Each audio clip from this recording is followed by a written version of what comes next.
Artistiin Oromoo maqaa waltajjii Taajuu Shurrubbeen beekamu biyya Jarmanitti haadha warraa isaa ajjeesuun poolisiitti harka kennachuun gabaafame. Miidiyaaleen biyya Jarmanii bulchiinsa Firaankooniyaa bakka jireenyaa kooluu galtootaa keessatti jalqaba dubartiin lammii Itoophiyaa ajjeefamtee argamu gabaasa poolisii waabeeffachuun kan gabaasan yeroo ta'u booda namni ganna 35 poolisiitti harka kennachuu gabaasan.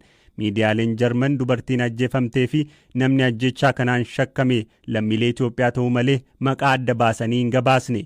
Ajjechaa kanaan walqabatee poolisiin qorannoo barbaachisu gochaa akka jiruu fi haleellaan irratti raawwatamee dubartiin ganna 28 jaalallee yookaan abbaa warraa isheetiin du'uu ibsaniiru.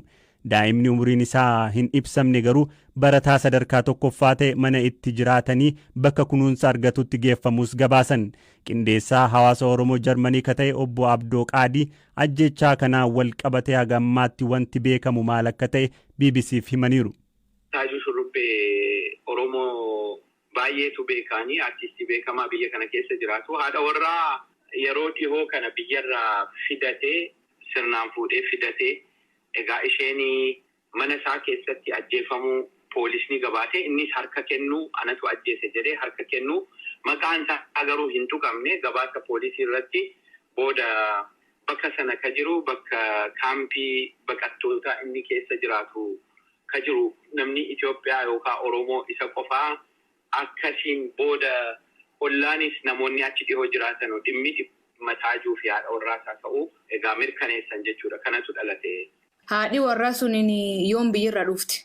Amma biyyarraa dhufuunsee baatiiwwan muraasa lakkoofsisee jira.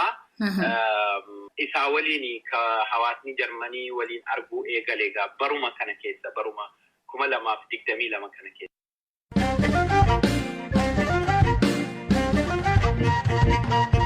Manni maree ministeerota Itoophiyaa fulbaana 3 bara 2022 walgahii isaa idilee gaggeesseen damee baankii Itoophiyaa dhaabbilee idil addunyaaf banaa gochuuf wixinee qophaa'e irratti haasa'ee raggaasu waajjirri ministeera muummee ibsee ture. Murteen kun ka darbe faayidaalee damee kanaa banaa gochuun qabu bu'uura godhachuun ta'uunis ibsameera.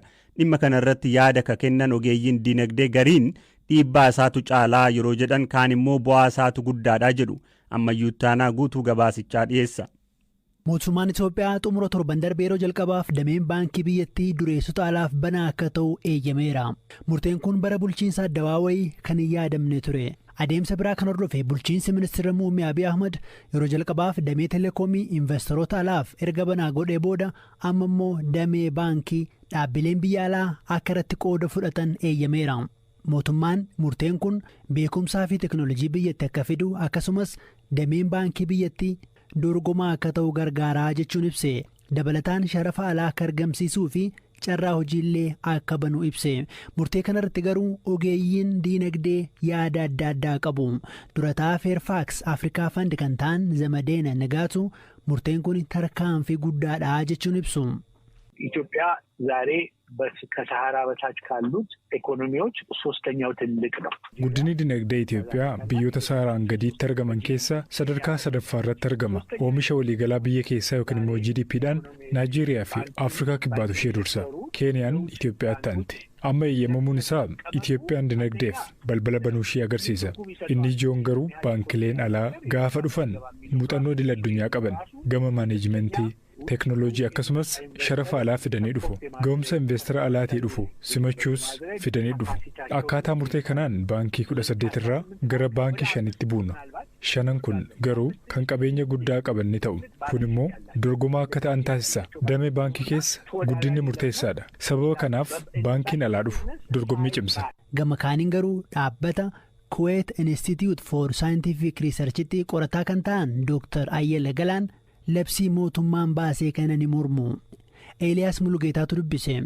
Ani amman beekutti baankii Itoophiyaa keessatti rakkina lamatu jira. Rakkinni inni tokko structural imbalance waan jedhutu jira. Structural imbalance maal inni baankiin mootummaa baay'isanii gugurdoodha. Ishee haftee baankonni isaan kaan waan hiratanii jiru jechaadha. Warra akka malee gugurdaatu warra xixiqqaa faana morkee waan hundumaa advaanteejii kan fudhatan baankota mootummaati. Sana lammata baankonni reguleeted hin taane tokko imbaalaansii sana gadi buusuudha kan mootummaa sana mala barbaaduudha. Piraayivetaayizii gochuu yookaan baankii xixiqqaatti caccabsaniiruudha. Inni lammataa immoo reeguleetii gochuudha. Keessumaayyuu dhala baankii gadi buusuudha. Kana dhibee irratti hundaa'ee hiikti kennamu wanti fayyisu faayinaanshaal seektarii Itoophiyaa. Isa biyya alaatii fiduun kun rakkina amma jiru irratti hundaa'eetii miti. Tasumaa namni mataan bowwaafatuu fi qoricha garaa ciniinnaa kennu argite waan rakkina jiru irratti hin hundoofne. Dooktar Ayyalaan yaadi murteen kun sharafa alaa gara Itoophiyaa fida jedhu irratti shakkii qabaachuu ibsu. Wanti irra deddeebi'amee hubatamuu qabu tokko baankis ta'ee faayinaansiin amma fakkeenyaaf Safaariikoom Itoophiyaa innaa dhufu doolaariidha fidee dhufaa jedhamee yaadameeti. Kan mootummaan dagatu doolaariin biyya alaatti dhufaa inni jedhamu kuni.